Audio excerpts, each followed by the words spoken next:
Good evening and welcome to Devotions on a Saturday evening. Boy, it's been raining here, but starting to clear up and have a little bit of a sunset here. I thought I would continue once more with Madeline Lingle, and then we'll move on to something else next week.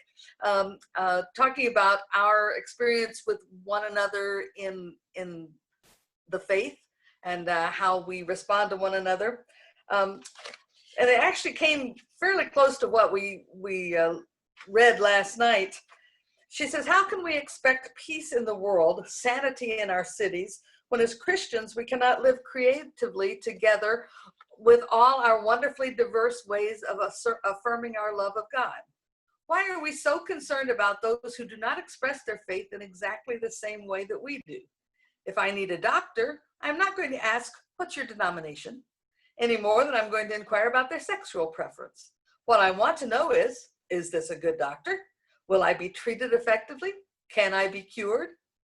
When we worry about someone's denomination, we sometimes forget that this person may be a superb surgeon or pianist or car mechanic. We sometimes forget that our own vocations are not limited by denominational boundaries. Our responsibility as faithful people of God is in every area of our lives, not only in our church going. If I am true in my living to what I proclaim in my writing, it is because of grace, not virtue. It has little to do with my denomination. I pray for grace, knowing that it is not mine to grasp. It is a gift of love. And of course, I am not always true to what I proclaim. I am human and flawed and frequently fall flat on my face. All of us do, even the saints. But we struggle to be true. If we struggle honestly, humbly, the angels will help us. When they do, it's usually when we least expect it, when we have to respond to something or someone immediately, and so don't have time to get ourselves in the way. I turned from the typewriter, she's writing on a typewriter, to answer the phone, and it was a young woman in Oregon. We'd met at a writers' conference and corresponded sporadically. She's lively and bright and talented. Her question came at me out of the blue. Madeline, all the things you've written, do you believe them? Yes, I do. You really do? If I didn't believe them, I couldn't survive. I'm in the hospital. I had a hysterectomy. I can't ever have a baby. To a young woman in her 20s, this is a bitter blow. What she had expected to be a simple D&C, though she'd signed the release for further surgery if necessary, had revealed a malignancy. The doctor says the outlook is good, but he wants me to have chemotherapy anyhow. Oh, Madeline, I try not to say, why did this happen to me? She started to cry. I wanted to put my arms around her and hold her and did the best I could long distance. When she stopped crying, she said, I don't know why I had to call you and tell you all my troubles. I just need to be sure you believe what you say in your books. I do. God help me, I do. Even when I don't, I do. And that is the truth. Even when I don't, I do. You'll pray for me? Of course. This means simply holding this young woman out or into God's love and visualizing her as whole and healthy and beautiful. The important thing about this conversation was that I was given the grace of affirming all that my books say at a time when that affirmation was needed. And not only by my young friend, by me too. Now, this young woman was not in any conservative sense of the word a practicing Christian, but she asked for prayers, and that was enough, more than enough. Jesus did not limit his love to those accepted by the establishment. He spoke with Samaritans, even making a Samaritan woman the protagonist of one of his parables, despite the fact that the Samaritans were socially despised, the religiously untouchable. In that culture, one didn't take water from a woman in the casual way that Jesus did, and even less from a Samaritan woman, but he did. If we Christians truly love one another, that love spreads out to include all the Samaritans and the Canaanites and the unbelievers and worshipers of Baal and the unorthodox and the heterodox and even the Shiites and Khomeini and Idi Amin and Gaddafi, all those names from long ago, and the two men on trial in the criminal court to which I am attending. Perhaps we have been given too many answers instead of asking questions of ourselves, of each other, of God.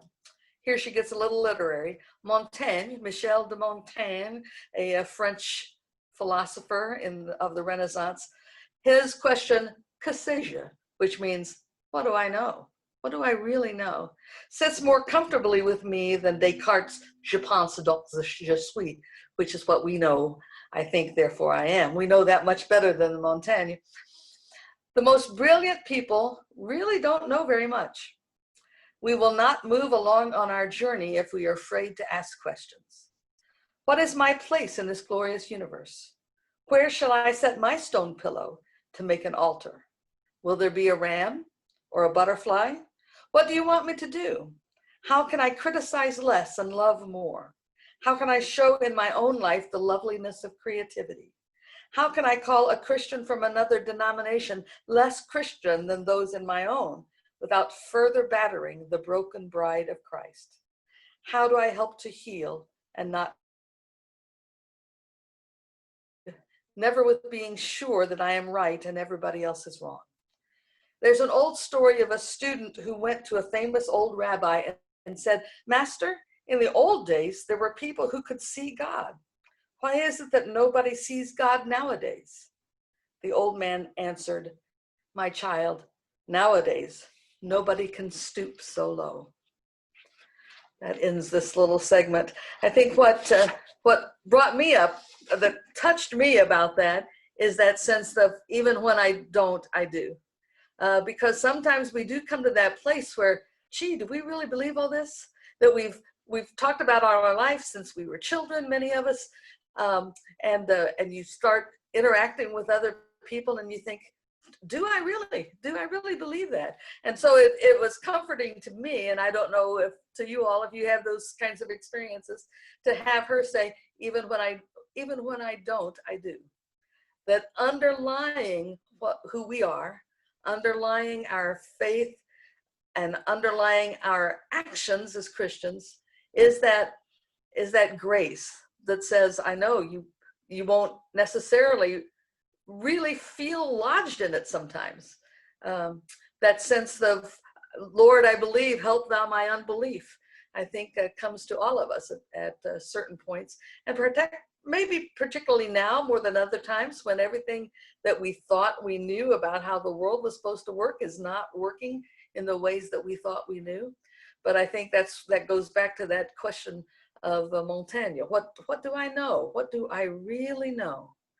And that ability and that willingness to question our own certainty and to ask the questions that are really important so that we may live lives of purpose and faith in the time where we are.